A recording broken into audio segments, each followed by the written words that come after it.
Hello everyone. आज की जो थर्ड सेशन है हमारा, उसमें हमारा जो स्ट्रेस और स्ट्रेन के बाद जो कॉम्बिनेशन पर हमारा नेक्स्ट टॉपिक कौन सा था? हुक्स लॉ के बारे में। थोड़ा सा आपने देखा है कि हुक्स लॉ को मैंने हेडिंग दे दिया था आपको, हुक्स लॉ के बारे में क्या है। तो यहाँ पर हम देखेंगे हमारा हुक्स लॉ के बारे में बता दिया था, मतलब स्ट्रेस और स्ट्रेन से कोरिलेट करता है यह।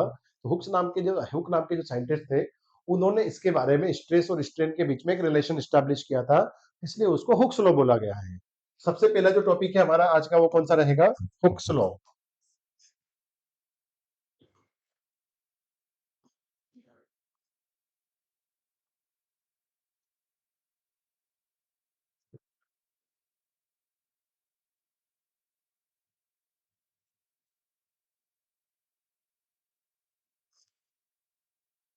तो हुक नाम के साइंटिस्ट ने क्या बोला कि इन्होंने एक स्टेटमेंट दिया, जो हमारा सिंपल स्ट्रेस होता है वो डायरेक्टली प्रोपोर्शनल होता है सिंपल स्ट्रेन के रिस्पेक्ट में, तक कि जब तक मटेरियल हमारा प्रोपोर्शनल लिमिट में रहे। और मटेरियल कैसा रहे हमारा? Linearly elastic, homogeneous and isotropic type का मटेरियल रहे हमारे पास में। जैसे कि उन्होंने बोला,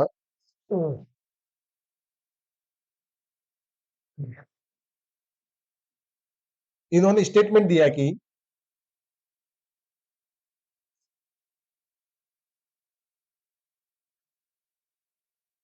ट्रेस इज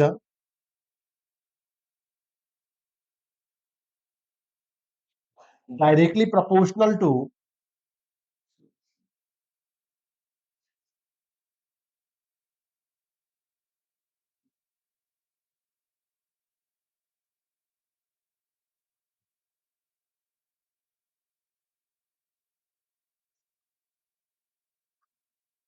स्ट्रेन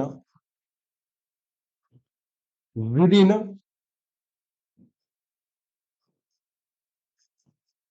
प्रोपोर्शनल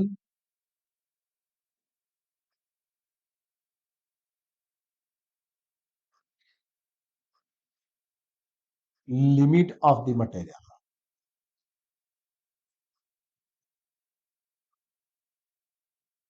इसका मतलब क्या है कि उन्होंने ये बोला है कि जो हमारा स्ट्रेस है वो डायरेक्टली प्रोपोर्शनल रहेगा स्ट्रेन के, यानी कि जिस तरीके से जिस रेशियो में स्ट्रेस में चेंजेस होगा, सेम अमाउंट में हमारा स्ट्रेन में भी चेंजेस होगा, कि जब तक हमारा मटेरियल रहे linearly elastic within the proportional limit. आप इसलिए बोल सकते हैं कि stress is directly proportional to strain when material is linearly elastic, homogeneous and isotropic within the proportional limit। तो अजम्पशंस में आ जाएगा, वो आप आगे हम लिख लेंगे। तो यहाँ पर आप लिख लोगे पहले क्या कि मैथमेटिकली अगर आप इसको रिप्रेजेंट करें, कैसे रिप्रेजेंट करेंगे? कि जो इन्होंने बोला, स्ट्रेस को मैं किससे रिप्रेजेंट करता हूं, या ऐसा बोल दो आप, stress is directly proportional to strain. यही बोला है ना आपने, stress is directly proportional to strain. तो यहां पर अगर आप देखें क्या मिलेगा, स्ट्रेस मतलब आपको जो रिप्रेजेंट करते हो आप सिग्मा से,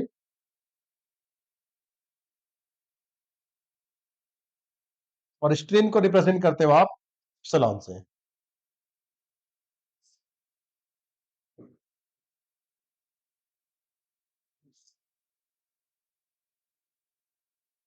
तो यहाँ पर फिर आप क्या लिख लोगे, इनके कुछ अजम्पशंस रहते हैं। क्या लेते हैं इन्होंने? अजम्पशंस लिए, तीन अजम्पशंस लिए हैं।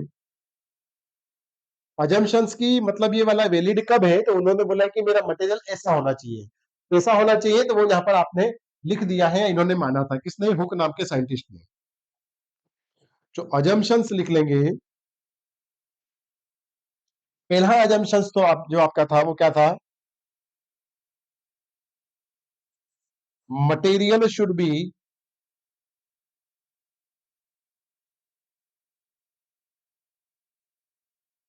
Material should be linearly elastic.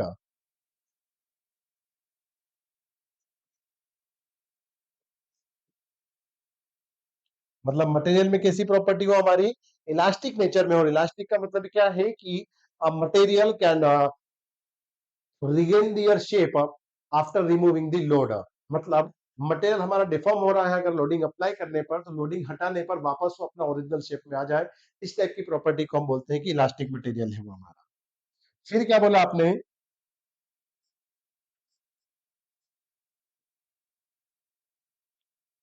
Material should be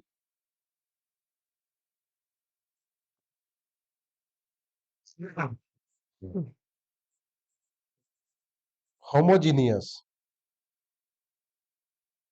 मतलब जो मटेरियल है हमारा उसकी प्रॉपर्टी कैसी हो? होमोजिनिटी। होमोजिनिटी का मतलब क्या होता है कि सभी दिशाओं में उस प्रॉपर्टी को देखे मटेरियल की, तो वो आपको क्या मिले? सेम मिले। तो material should be homogeneous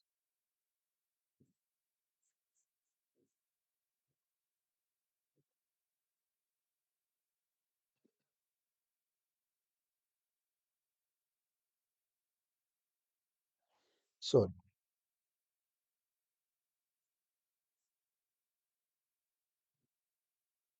and material should be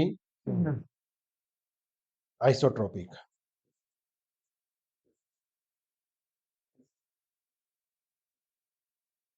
isotropic का मतलब क्या है? आइसो मतलब होता है समान।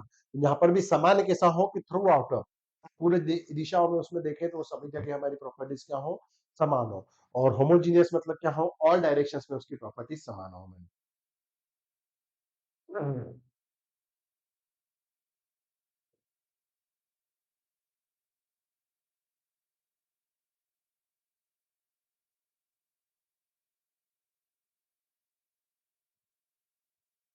तो इसको थोड़ा सा आप एक्सप्लेन करना चाहेंगे?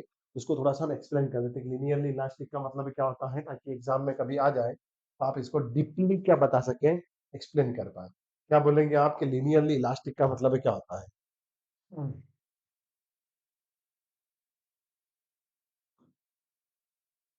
लीनियरली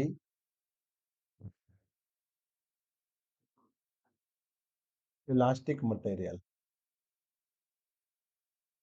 सिंपल सा बोलेंगे हम, the material can regain their shape after removing the load. या ऐसा बोल सकते हो कि मटेरियल कैन डिफॉर्म, कि the material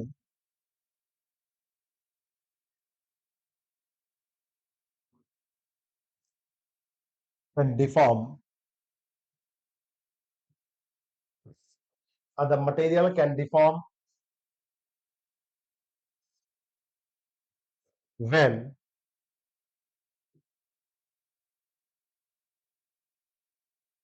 loading is applied and after removing the load,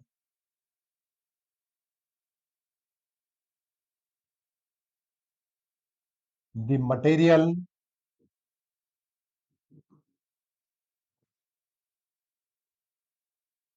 regain their original shape। उसका ओरिजिनल शेप क्या कर ले? वो रिगेन कर ले। द मटेरियल कैन रिगेन दियर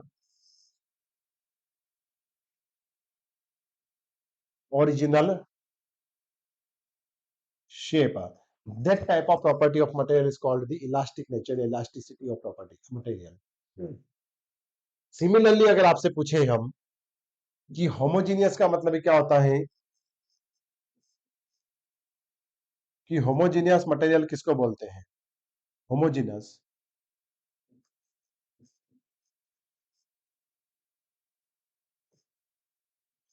किसको बोलोगे? आप बोलोगे कि ऐसा मटेरियल जिसमें थ्रू आउट हमारा क्या हो? प्रॉपर्टी समान हो। The property of material same throughout the throughout the position या throughout the section. Clear है? तो आप क्या बोलोगे कि the property of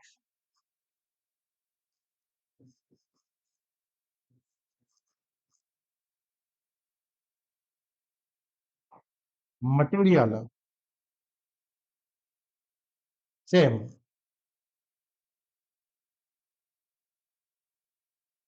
through out.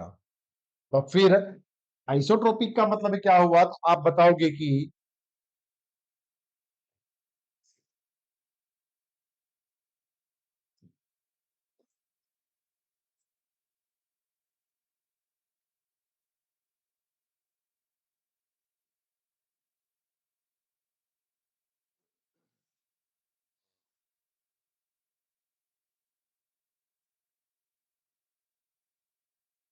Isotropic material में बोले तो उसमें दिशाओं में समान प्रॉपर्टी हो, क्या है कि the property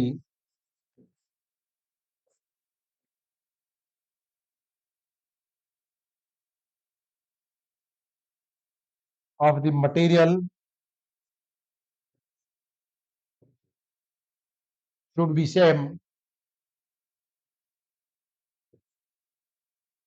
in all direction.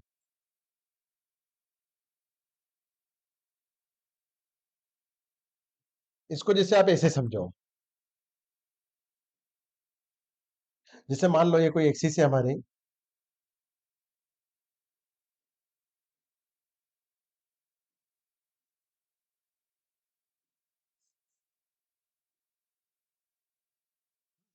ये कोई एक्सिस है, एक्स एक्सिस और वाई एक्सिस। यहां पर मान लीजिए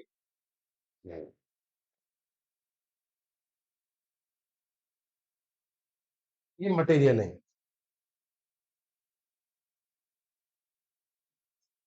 ठीक है, ये मटेरियल है, जैसे इसकी ये अलग अलग पोजीशन है, जैसे क्या है, इसके अलग अलग सिचुएशन से है कि मान लीजिए कि यह पोजीशन 1 है, यह 2 है और यह 3 है। ओके, तो यहां पर आप क्या देखते हैं कि the property of material same throughout, या the property of material same throughout the section, throughout the section या थ्रू आउट दी मटेरियल। इसका मतलब क्या है कि 1 पर देखें, 2 पर देखें, 3 पर देखें, तो किसी पर्टिकुलर दिशा में उसकी प्रॉपर्टी क्या रहे, सेम रहे। जैसे कि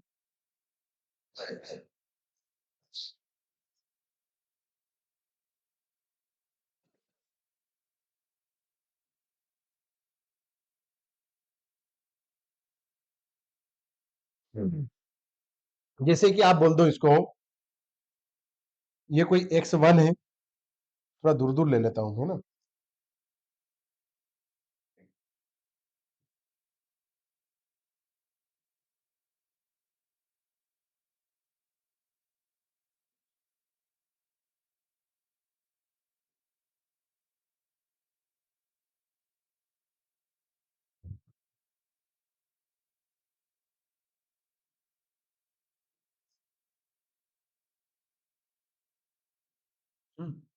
हाँ।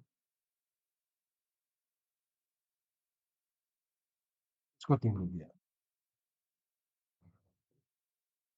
मान लो इसकी कोई सी प्रॉपर्टी है थी x1 है, और इस दिशा में मान लो y1 है। क्लियर। अगर इस दिशा में देखो तो ये मान लो कि x2 है, और इस दिशा में देखो तो ये कौन सा है, y2 है। इस दिशा में देखो तो ये x3 है, और इस दिशा में देखो तो ये माना कि आपने y3 है। आपने क्या बोला है कि the property of material same through out, through out, इसका मतलब क्या है कि अगर आप कहीं पर भी देखें कि x1 x2 और x3 जैसे कोई प्रॉपर्टी है मटेरियल की, क्या है, अलग अलग जगह पर जैसे मटेरियल की प्रॉपर्टी है। अगर थ्रू आउट बोले, at here when material is homogeneous, मैं लिखूंगा मैं, लाइक ऐसा लिखोगे आप, that is when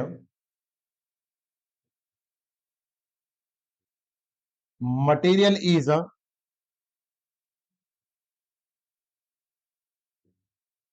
homogeneous, then क्या होगा, तो देन आप बताओगे कि क्या होगा कि x1 x2 x3 बराबर होगा, क्या होगा,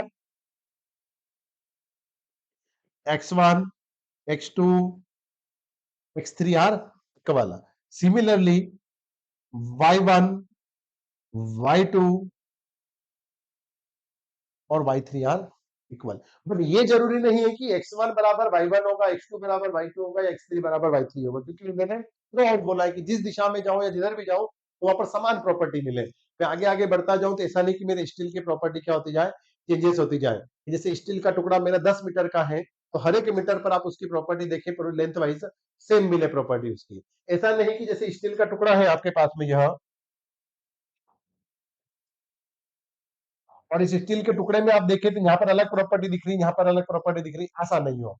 इस दिशा में आप देखें तो यहाँ पर क्या दिखे आपको, समान प्रॉपर्टी, चाहे वो एक्स हो, वाई हो, या यहाँ पर ये जेड हो, हर जगह आपको प्रॉपर्टी उसकी क्या दिखे, समान दिखे। इस टाइप की प्रॉपर्टी को मटेरियल की हम क्या बोलेंगे, होमोजीनियस मटेरियल है। ऐसा है होमोजीनियस। अगर आप इसी को यहाँ पर देखें, अपन डबल का को लिखे यहाँ पर, ये कॉपी कर लेते हैं। अब इसको थोड़ा सा मैं,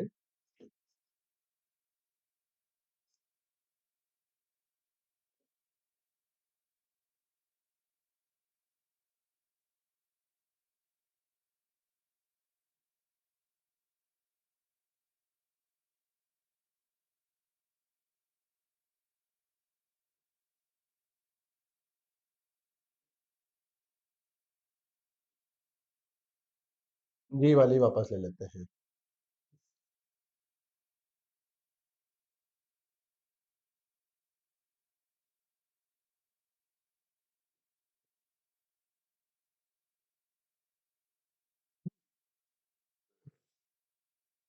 यहाँ पर सेम केस लिखोगे, क्या लिखोगे कि अगर मटेरियल हमारा आइसोट्रोपिक है, इसका मतलब क्या होगा कि same property in all directions, यानी कि आप देखिए यहाँ पर क्या बोलोगे,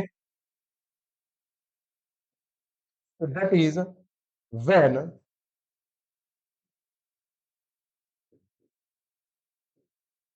मटेरियल इज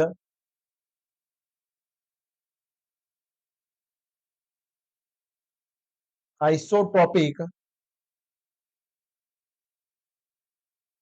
तीन क्या होगा, तो आप बताओगे कि x1 बराबर y1, x2 बराबर y2 और x3 बराबर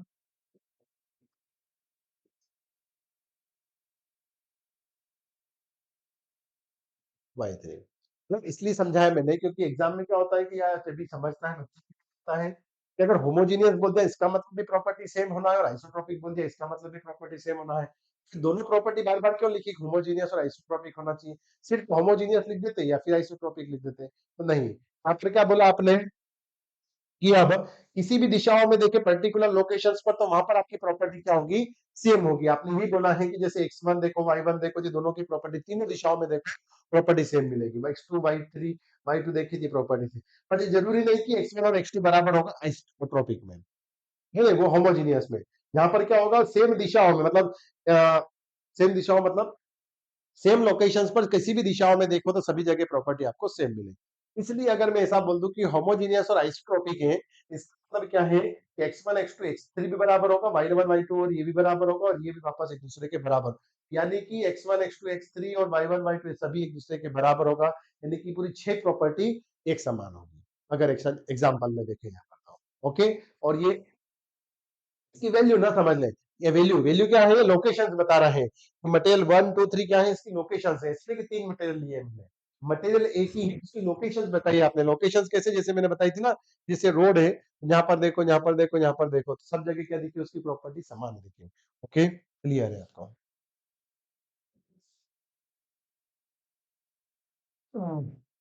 तो दोनों को कंबाइन कर दें अगर आपकी होमोजीनियस एंड आइसोट्रोपिक, इसका मतलब क्या हो जाएगा, सभी दिशाओं और फॉर्म का हमारी प्रॉपर्टी क्या होगी, सेम होगी थी। आपको एक्सप्लेन कर दिए ये जो तीनों स्टेटमेंट है। फिर आप वापस आ जाओ कि स्ट्रेस से directly proportional to strain, proportionality symbol हटाते हैं आप यहाँ पर आप चाहे थे ग्राफ बना लो, ये आगे भी आप पढ़ोगे वहां पर मटेरियल ऑफ प्रॉपर्टी में।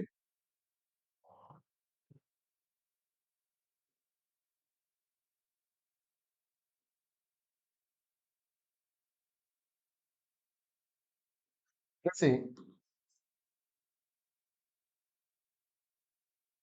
इसको मान लो आप स्ट्रेस नाम दे दो, और ये है स्ट्रेन। तो आपने क्या बोला है कि लिनियरली इलास्टिक हो, मटेरियल कहां तक प्रोपोर्शनल लिमिट में हो, तब तक ये फार्मूला हमारा वैलिड है, यानी कि इस तरीके से हमारी अगर बॉडी वहां पर लाई करे।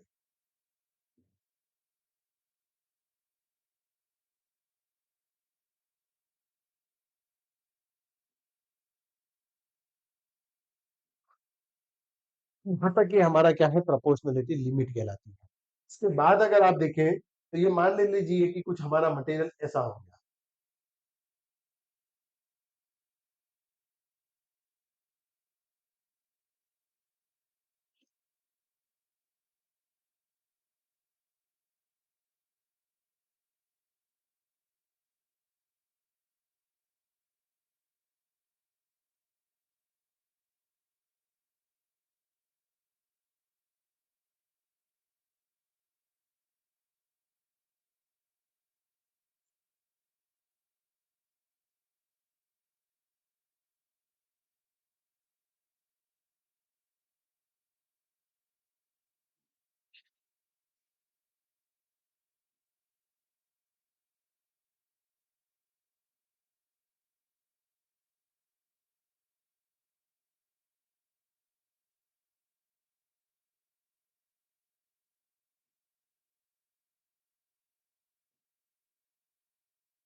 इस तरीके से जैसे हमारा मटेरियल है, ये क्या कहलाता है, मटेरियल का।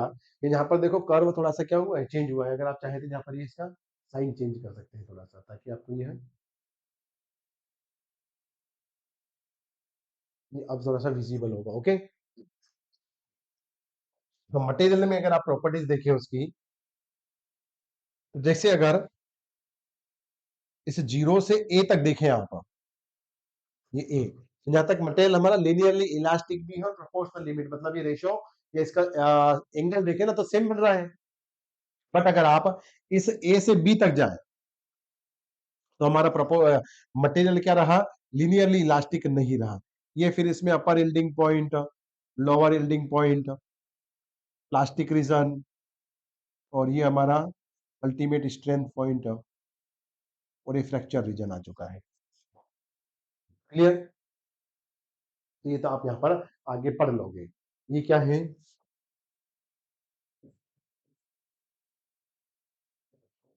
ट्रेस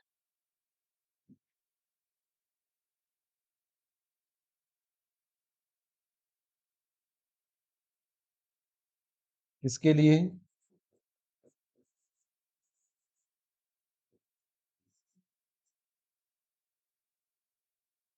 माइल्ड स्टील के लिए। जीरो से ए तक वाले जो लेंथ है ना, या जो पॉइंट है, वो रीजन हमारा कौन सा है, लीनियरली इलास्टिक प्रोपोर्शनल लिमिट। इसको हम बोलेंगे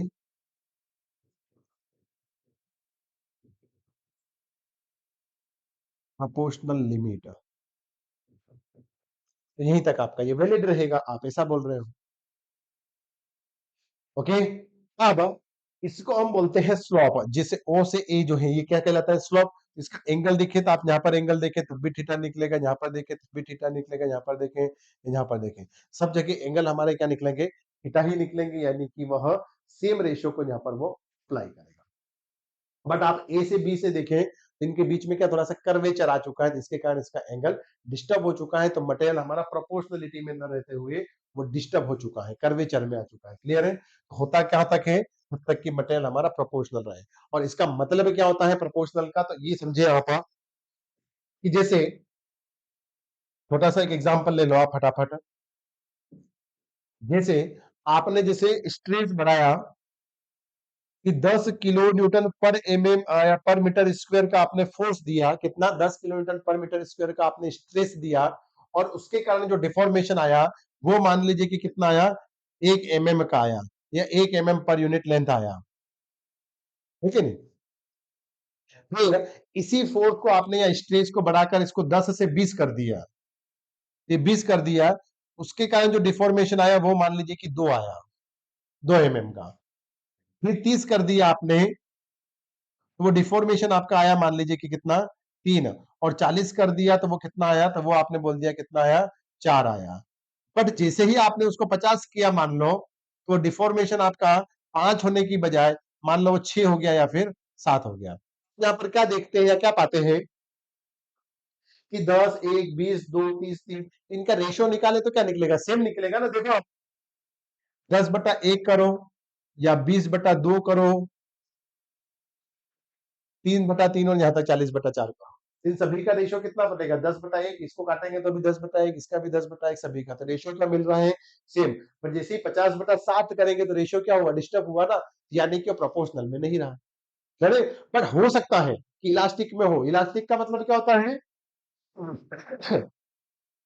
मैंने 10 किलोन्यूटन का फोर्स लगाया बॉडी के ऊपर, यानी स्ट्रेस लगाया आपने, और जैसे ही वो 10 किलोन्यूटन हटाया तो 1 mm का डिफॉर्मेशन वापस उसमें 0 हो गया। मैंने 40 का लगाया, जैसे ही 40 हटाया तो वापस जो 4 mm का डिफॉर्मेशन हुआ था वापस 0 हो गया और अपनी ओरिजिनल शेप में बॉडी आ गई। ले ले, और रेशियो भी सेम होगा। अब 50 का लगाया, 50 का लगाया तो डिफॉर्मेशन उसमें 7 mm का हो गया, बट जैसे ही आपने वो 50 हटाया तो वापस वो 7 भी 0 हो गया। तो मटेरियल अभी भी इलास्टिक नेचर में है, प्रोपोर्शनल लिमिट में नहीं रहा। प्रोपोर्शनल में क्यों नहीं रहा बताओगे, क्योंकि उसमें ये रेशियो उसमें फॉलो नहीं किया उसने। क्लियर, तो प्रोपोर्शनलिटी और इलास्टिसिटी में डिफरेंस क्लियर है। कंफ्यूज नहीं होने का है। कंफ्यूज क्या होने का है, क्या इलास्टिक होता तब तक ही तो अपना प्रोपोर्शनल होता है, नहीं। इलास्टिक का अलग मतलब, प्रोपोर्शनल का अलग मतलब। इलास्टिक का मतलब है कि फोर्स हटाओ तो वो अपना शेप वापस रिगेन कर ले, जितना भी डिफॉर्मेशन हुआ उसके शेप में चेंजेस हुआ वापस ओरिजिनल में आ जाए।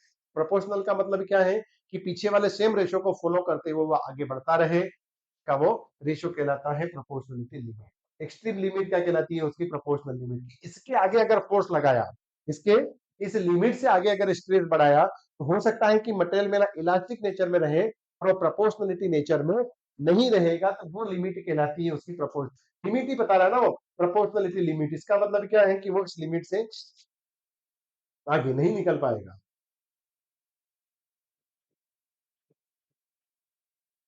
ओके, तो ये तो बहुत ध्यान रखने की चीजें। अब जब आगे बढ़े आप, और फ्रॉम किससे लिखें कि फ्रॉम,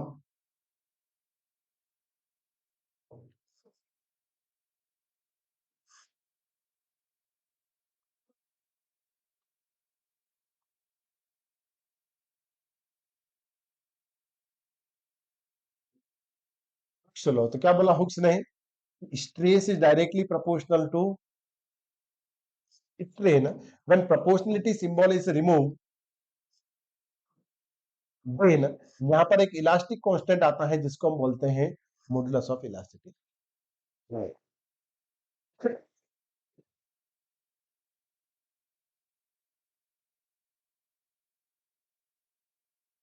आप यहां से देखो, ये सिग्मा है, ये एप्सिलॉन है। अगर आप यहां से अगर इसको निकालें थोड़ा सा, तो ये कैसा हो सकता है कि सिग्मा अपॉन एप्सिलॉन बराबर कांस्टेंट।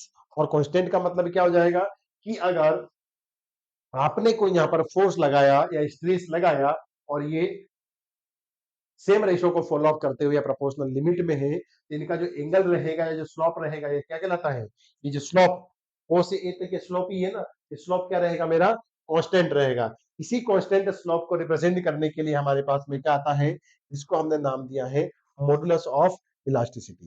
इसका नाम क्या है हमारा,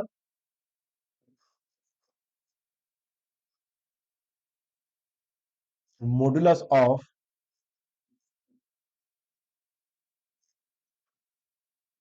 इलास्टिसिटी, या इसी को हम बोलते हैं यंग्स मॉडुलस। इसको आप रिप्रेजेंट करते हो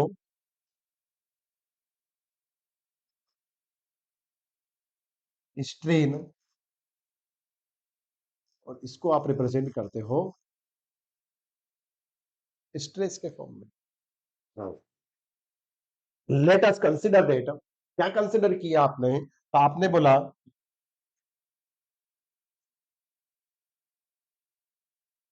let us consider a steel bar, मतलब एक स्टील का टुकड़ा ले लिया मैंने, तो ले लो एक स्टील का टुकड़ा, ये आपने मान लो स्टील का टुकड़ा ले लिया। ओके, इस स्टील के टुकड़े पर आपने लगाया फोर्स, ये लगा दिया। इस स्टील के टुकड़े पर आपने लगाया फोर्स।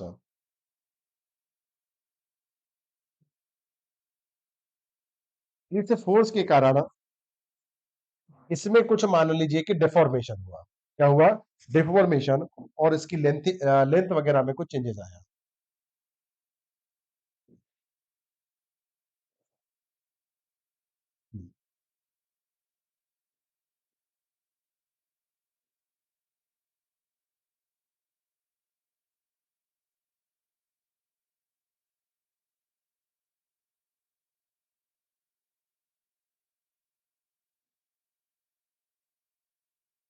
कि इसकी लेंथ में मान लीजिए कि कुछ चेंजेस आया।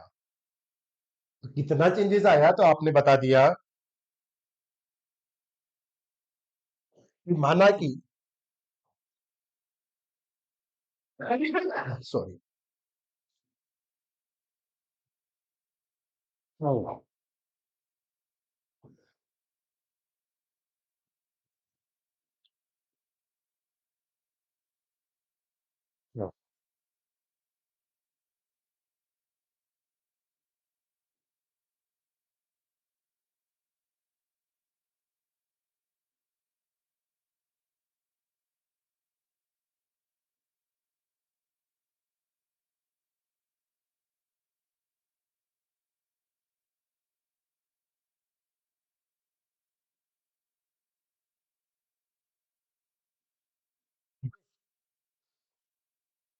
तो इसमें मान लीजिए कि इतना ये चेंजेस आ गया।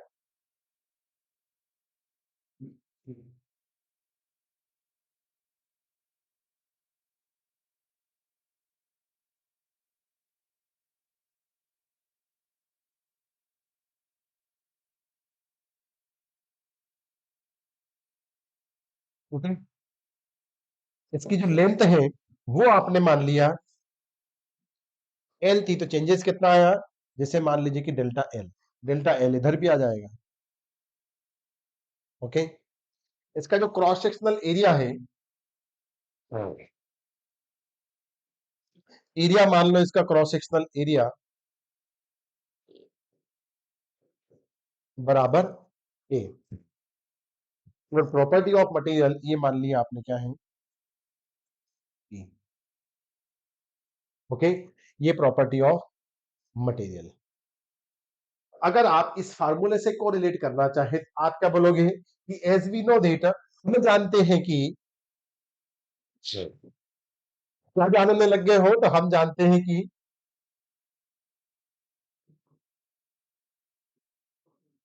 As we know that stress is equal to force upon area, यानी कि sigma equal to P upon A. हम जानते हैं कि strain equal to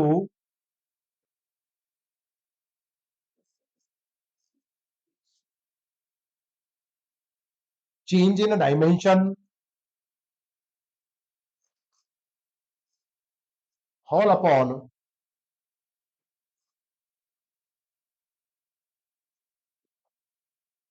original dimension.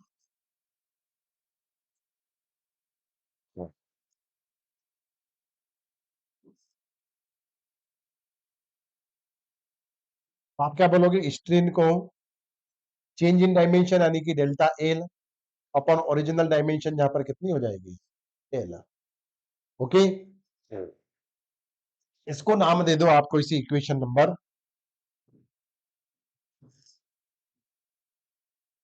1। तो आप क्या लिख दोगे?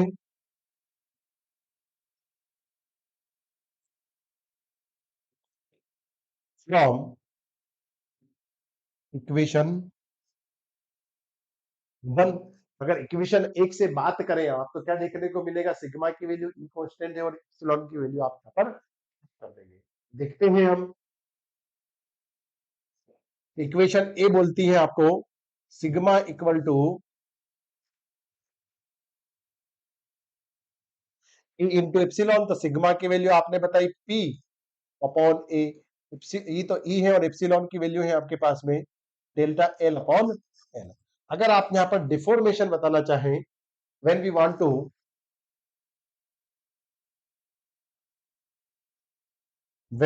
टू कैलकुलेट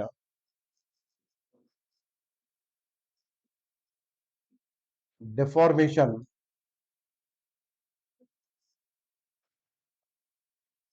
देना, क्या निकलेगा? तो आप बोलोगे कि डेल्टा एल बराबर, देखो डेल्टा एल यही रहेगा, पीएल वहां चला जाएगा, तो पीएल अपॉन ई मिल जाएगा आपको। ओके, तो ये हमारा क्या कहलाता है, इसी को आप रिप्रेजेंट करते हो यहां पर एज एक्सियल थ्योरी। यह क्या कहलाती है, एक्सिस के रिगार्डिंग हुआ या दिस इज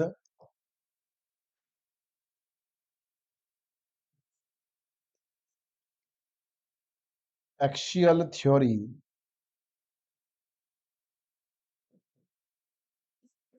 एक्सप्रेशन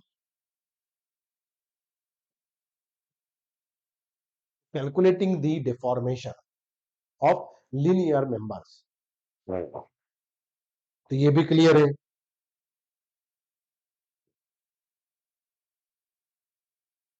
यहां पर एक टर्म्स आती है, इन्हीं को अगर मैं थोड़ा सा कोरिलेट करना चाहूं तो मैं क्या करूंगा, यहां पर एक नोट पॉइंट लिखूंगा। क्या लिखूंगा मैं? नोट।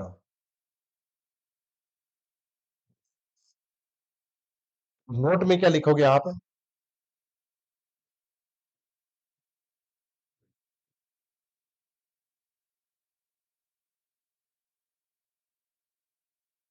तो नोट में आप ये लिखोगे कि अगर इसी डेरिवेशंस को मैं थोड़ा सा अलग तरीके से लिखना चाहता हूं, कैसे? डेल्टा एल को यहां पर लेकर चला जाऊं, बाकी टर्म्स को ऊपर लेकर चला जाऊं मैं।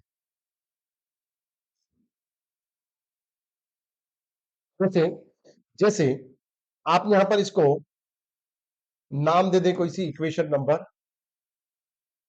तो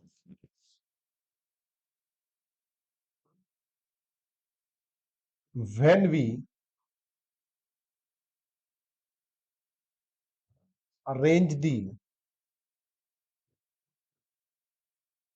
इक्वेशन सेकंड इन अनदर वे,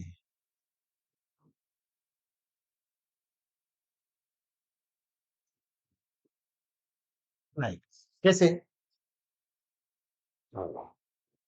इसको मैं कुछ इस तरीके से अरेंज करूं, देखिएगा किस तरीके से। आप बोल रहे हैं कि अगर मैं पी को यहां रखूं, डेल्टा यहां रखूं और इसको इस तरीके से रखूं, तो ये जो एक्सप्रेशन आता है, इसको आप यहां पर बोलते हो कि ये कहलाता है stiffness.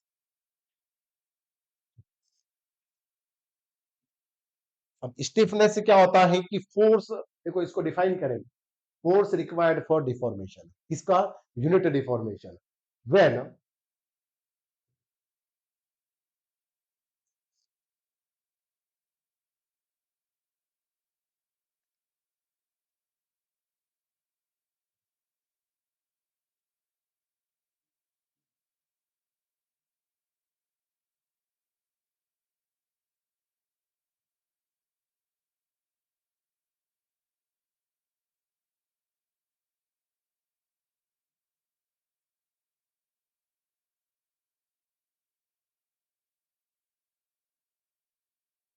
Unit deformation, this is a unit deformation. Unit deformation का मतलब क्या है, थोड़ा सा समझें। किसे समझें? एक अच्छा सा एग्जांपल क्या लोगे, अच्छा सा एग्जांपल, इसको स्किप करो आप, ठीक है? अच्छा सा एग्जांपल लेके आप, मैं बोलूंगा आप समझना। एक तरफ लिया आपने स्टील, एक तरफ ले लिया मान लो आपने रबर, यहां से दो टर्म्स आ जाएगी एक साथ, ओके? एक तरफ ले लिया आपने स्टील, एक तरफ ले लिया आपने रबर, सेम लेंथ, क्या लिख देंगे आप इसमें? आपने दोनों की लेंथ सेम ली है,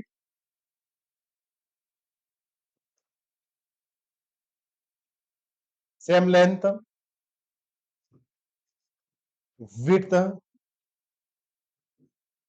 एंड थिकनेस, दोनों की सेम लेंथ है, सेम विड्थ है और सेम थिकनेस है। मान लीजिए कि ये आपका आएगा लकड़ी का या एल्यूमिनियम का टुकड़ा।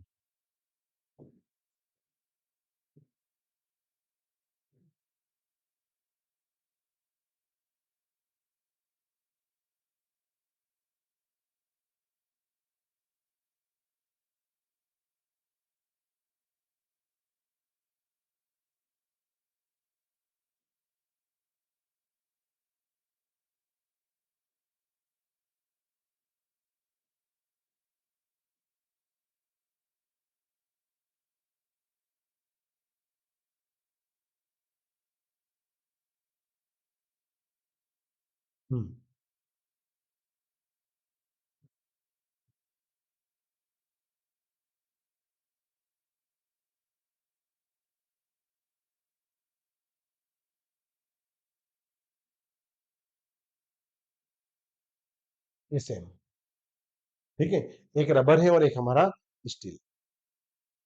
अब तो यहां पर देखिए, when we want to deform और यूनिट डिफॉर्मेशन, कैसा चाहता हूं मैं कि इन दोनों में एक एक एमएम का या एक एक यूनिट का डिफॉर्मेशन हो जाए।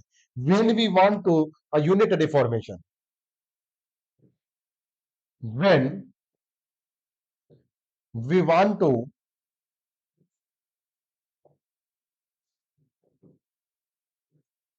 occur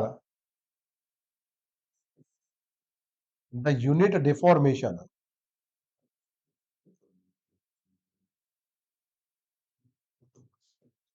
like 1 mm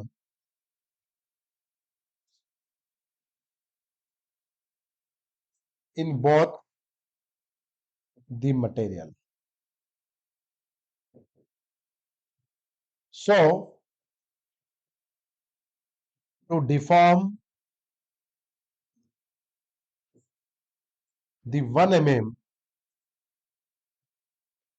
the required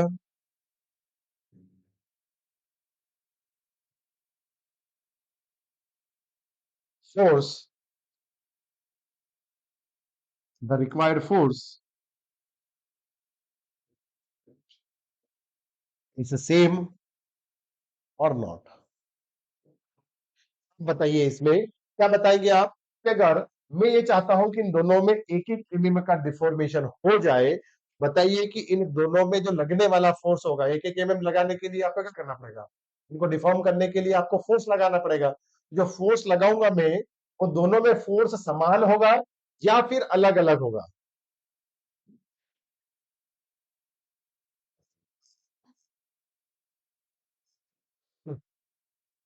इन दोनों का अगर मैं एक एक एमएम का डिफॉर्मेशन चाहता हूं, तो बताइए कि इन दोनों में जो फोर्स लगेगा वो समान लगेगा या फिर अलग अलग लगेगा।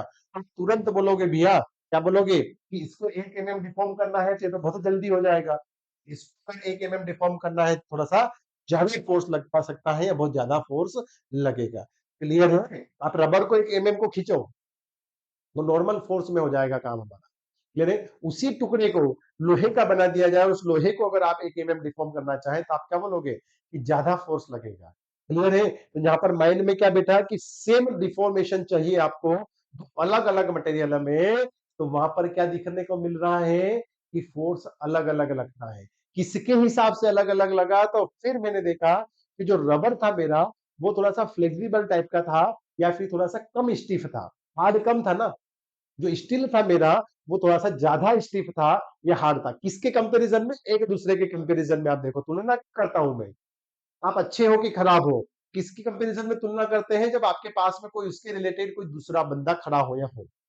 मेरे आप जैसे मेरे से ही ले लो, आप जैसे मेरे को बोलो ये सर अच्छा पढ़ा रहे हैं कि खराब पढ़ा रहे हैं, तो कब मेरे जैसा इस यूनिवर्स में या फिर आसपास आपके कोई दूसरा ऐसा ही सेम सब्जेक्ट पढ़ाने वाला, सेम ही कोर्स के लिए आपको पढ़ाने वाला दूसरा मिलेगा, तब आप जाके कंपेयर कर पाते हो कि कौन किसी से अच्छा है या कौन किसी से बेटर है या कौन किसी से कम बेटर है। मेरे तो कंपैरिजन कब होता है? जब आपके पास में रिलेशंस के लिए दो कोई सी भी स्पेसिफिक चीजें हो वहां पर उससे रिलेटेड है। क्लियर है? अब जैसे मान लो मैं सिविल पढ़ा रहा हूँ या सिविल इंजीनियरिंग का, और सामने कोई कंप्यूटर साइंस का इंजीनियरिंग पढ़ा रहा है, हम कंपेयर थोड़ी ना कर पाओगे क्योंकि अलग अलग है। तो यहाँ पर भी क्या है, अगर आपको कंपेरिजन करना है तो वो मटेरियल के बारे में अगर इंफॉर्मेशन चाहते हो तो मटेरियल हमारे क्या हो जाना चाहिए, उससे कोरिलेट होना चाहिए, उनकी डायमेंशंस वगैरह सेम हो। तो यहाँ पर मैंने डायमेंशंस वगैरह क्या बोला, अपनी सेम ले लिया है। तो यहां पर आपने ये बोला है कि अगर मटेरियल जितना ज्यादा हार्ड टाइप का होगा उसमें उतना ज्यादा फोर्स लगेगा एक यूनिट का डिफॉर्मेशन करने के लिए। क्लियर है? पर यूनिट डिफॉर्मेशन रिक्वायर्ड के लिए जितना फोर्स लगता है उसी को मैं बोलता हूं stiffness.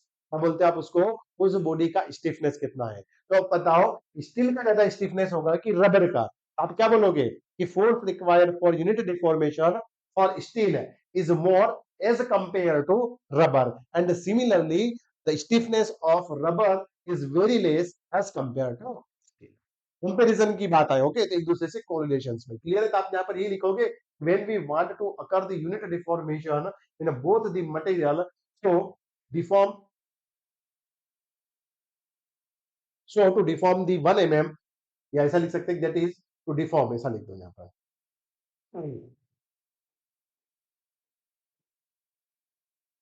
that is to deform the 1 mm, the required force is the same or not। मतलब उसको 1 mm का डिफॉर्म करने के लिए सेम फोर्स लगेगा या फिर अलग अलग लगेगा। तो आप क्या बोलोगे कि नॉट सेम और different, because steel is more hard और tough and rubber is flexible या फिर स्टिफ, थोड़ा सा लेस रहता है। ये आप लिख सकते हो कि मेरा जो आंसर रहेगा, आंसर क्या रहेगा?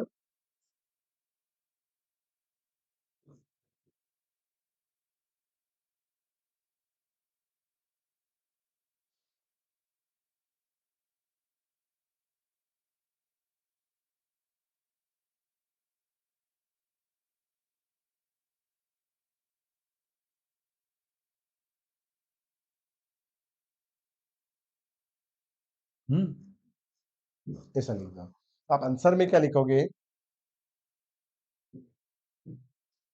The required force,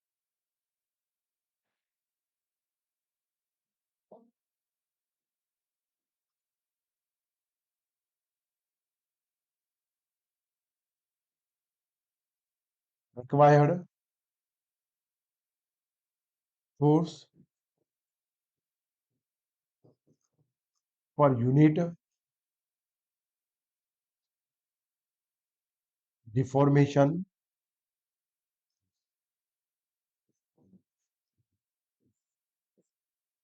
in both the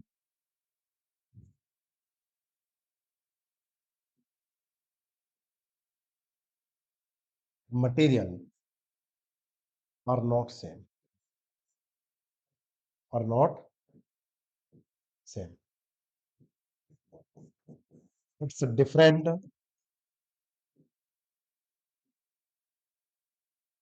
it's a different and to deform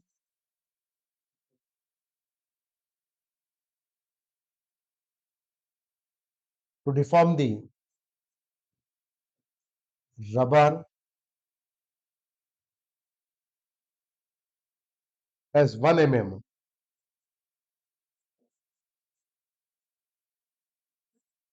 required force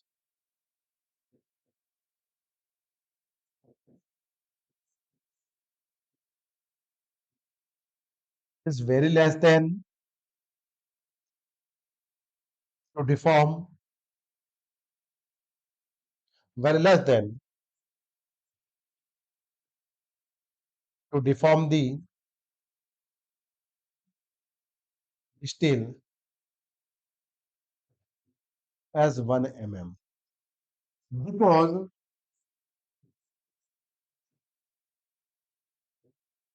because steel is more hard or stiff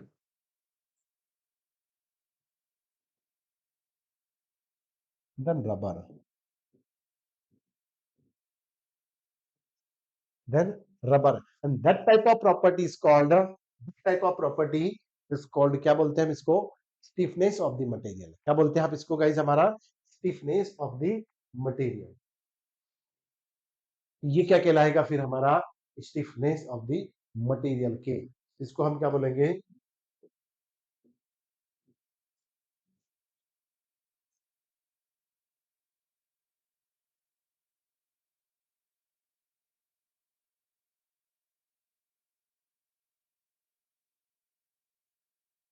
stiffness of the material. तो आप इसमें डिफाइन कर सकते हो,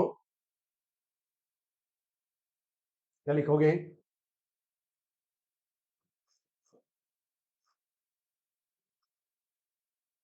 कि the force required,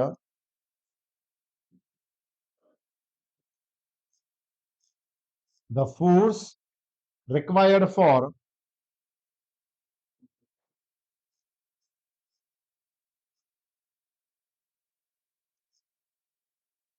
unit deformation is called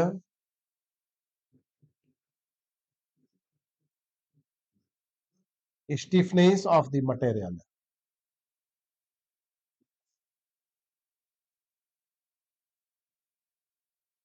और इस terms को, एनी वाली जो टर्म्स है ना, इसको हम बोलते हैं एक्सियल रिजिडिटी। क्या बोलते हो आप, axial rigidity. Axial rigidity per unit length भी हमारा क्या हो जाता है, स्टिफनेस हो जाता है मैथमेटिकली। आप ये भी लिख सकते हो दूसरी डेफिनेशन, और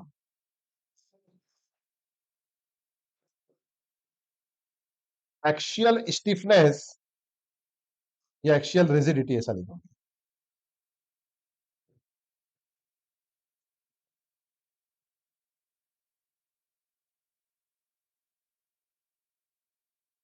यूनिट लेंथ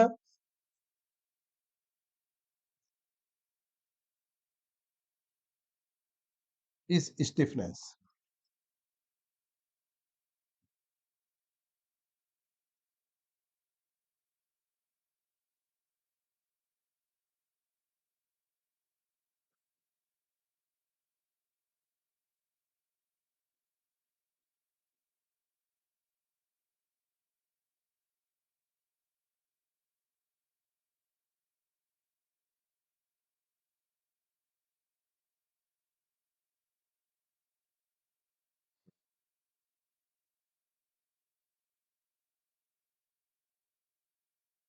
को हम बोलते हैं एक्सियल रिजिडिटी।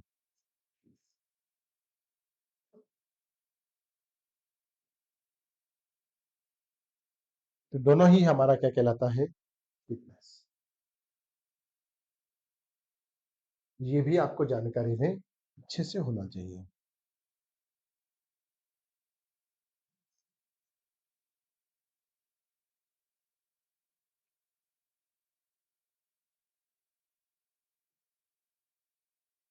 ओके, तो ये तो आपने पढ़ लिया स्टिफनेस।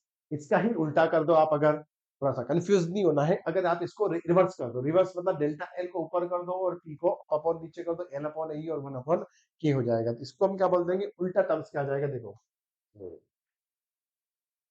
वेन एम, इसी टर्म्स को मैं क्या कर रहा हूं, रिवर्स करने की कोशिश कर रहा हूं। और वेन,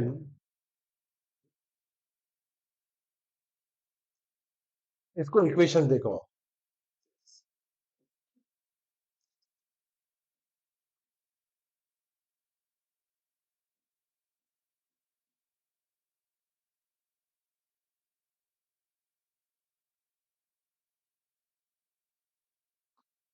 हम इक्वेशन 2 क्या देखने को मिलेगा, सॉरी, क्या देखने को मिलेगा आपको, कि अगर मैं इस इक्वेशन 2 में देखूं और p को क्या कर दो, ऊपर नीचे इन्वर्स कर दो, तो आप यहाँ पर देखते हैं कि व्हेन वी डू इट, क्या करते हो, कि p upon a equal to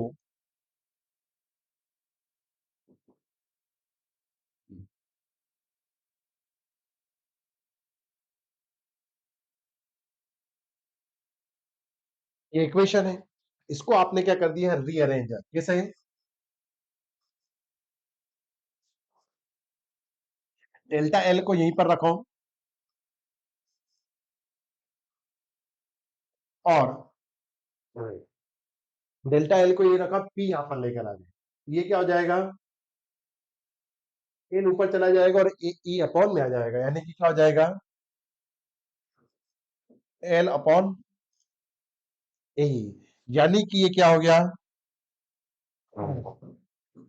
जो के था उसका अपॉन में हो गया, और वन अपॉन जो के होता है उसी को मैं रिप्रेजेंट करता हूं मेरा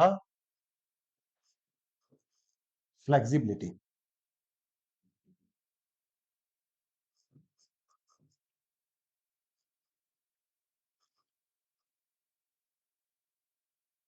अभी फ्लेक्सिबिलिटी क्या हो जाती है, तो यहां पर आप लिख दोगे उल्टा, क्या लिख दोगे, आपने जैसे यहां पर लिखा ना, when this is as unit deformation, तो when this is a unit force, मतलब जब उल्टा देखो, आप उल्टा क्या देखो, कि आपने पहले देखा कि स्टील को 1 mm पर डिफॉर्मेशन करवाने के लिए कितना फोर्स लगेगा, तो जैसे मान लो स्टील को 10 किलोन्यूटन फोर्स लगाने पर 1 mm का डिफॉर्मेशन हुआ, और रबर को मान लीजिए कि 1 किलो में ही काम बन गया 1 mm का।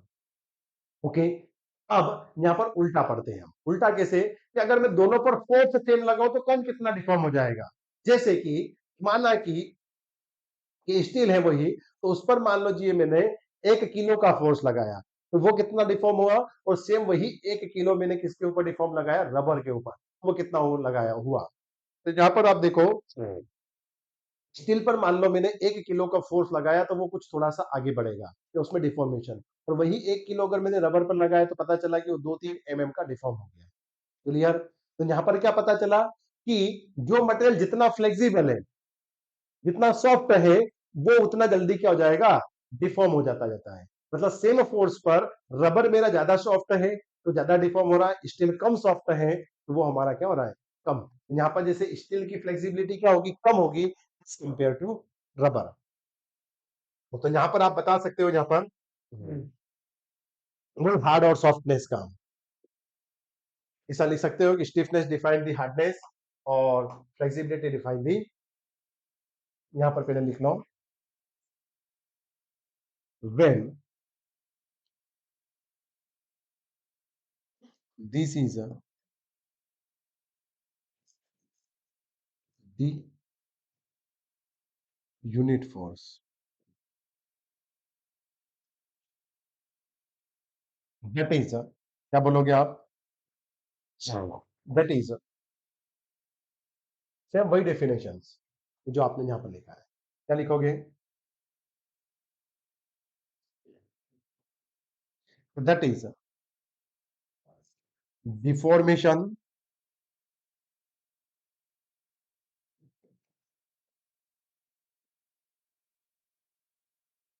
caused by unit force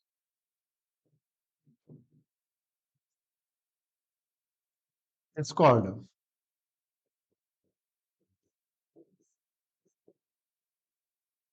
flexibility of,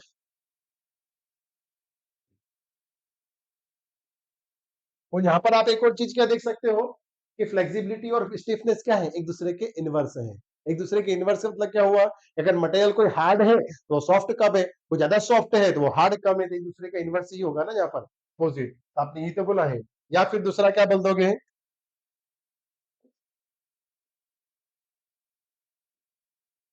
कि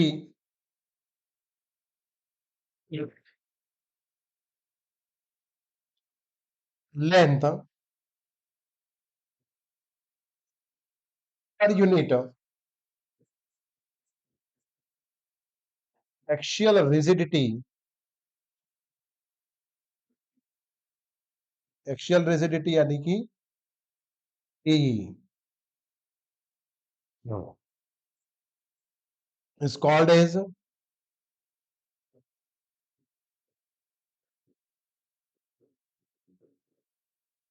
flexibility of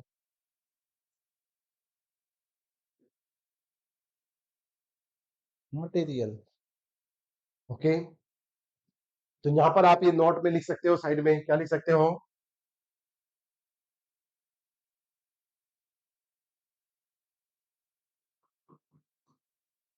stiffness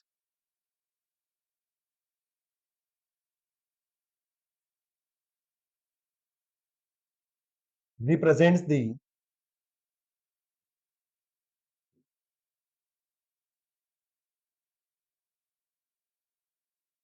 hardness of material.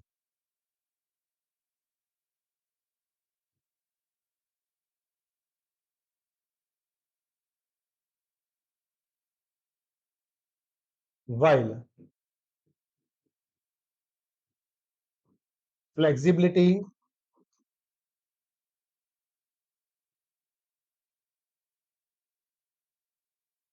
represents the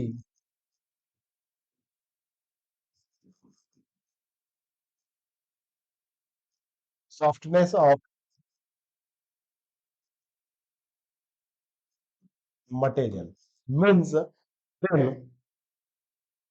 when material is more softer, then their stiffness is less, and when material is more stiff, then their stiffness is more. When material is more softer, then material is more flexible, and when material is more soft, more hard, then their stiffness is very hard. Clear है? तो आप ये भी लिख सकते हो।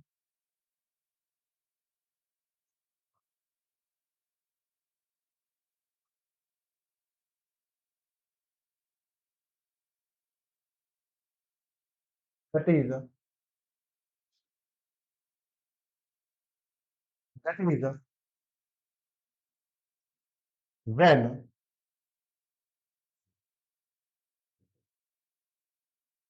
Material is, अगर material मेरा क्या है, अगर स्टिफ ज्यादा है, कैसा है, स्टिफ ज्यादा है, तो उसका सॉफ्टनेस क्या रहेगा, कम रहेगा।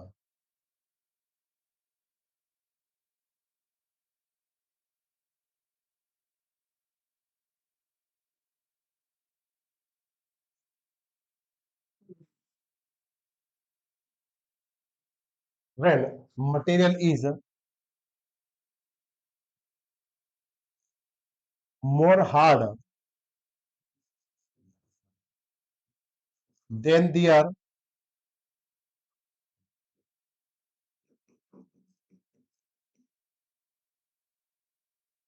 stiffness is more, and vice versa।